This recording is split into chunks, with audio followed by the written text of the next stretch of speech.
present, there are considerable shortfalls in the social infrastructure systems in many Western Balkan countries. Now, this is an issue because when adequate policy and investment attention is placed on social infrastructure in areas such as healthcare, education, or housing, what we tend to see are societies that have the foundations which allow people to be economically productive, to lead healthy lives, and to live in quality living conditions. Now, at present, investment levels in social infrastructure in the region tend to be well below EU levels. And as a result, what we see are education systems which are inadequately resourced and have a lack of adequate staff, healthcare systems that need to be modernized and need to improve access to primary and preventive healthcare, and living conditions which are hindered by a lack of affordable new housing, the need to refurbish the energy efficiency of the existing and aging housing stock, and a lack of social housing.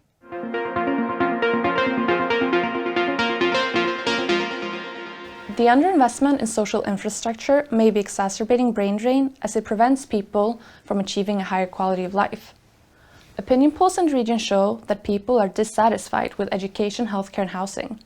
And if you compare with the main destination countries of those who leave, such as Austria and Germany, there's a clear difference in the quality of these services.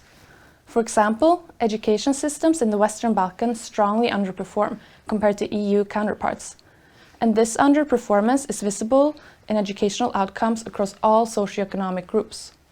Also, living in a place with good education and healthcare and housing that is affordable and reliable is a core concern for anyone. So in this context, people ask themselves, why should I stay in a region where there are fewer economic opportunities and little social support for me and my family?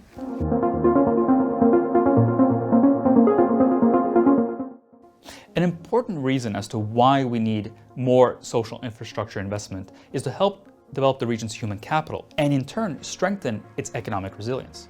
For instance, well-resourced education systems that have equitable access from pre-primary to tertiary for current and future generations, especially those who come from disadvantaged backgrounds, will allow them to develop the skills that will be needed by local economies, to help develop the region's innovative capacity, and to improve the overall skills of the workforce.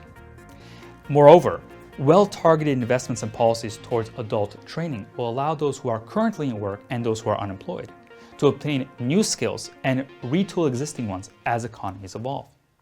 Now, this will be very important to ensure that the human capital of those who remain behind is elevated and to counteract the effects of the skills that tend to leave by those who migrate outside due to brain drain and who in turn weaken the region's economic competitiveness and the ability to transition to knowledge-based economies.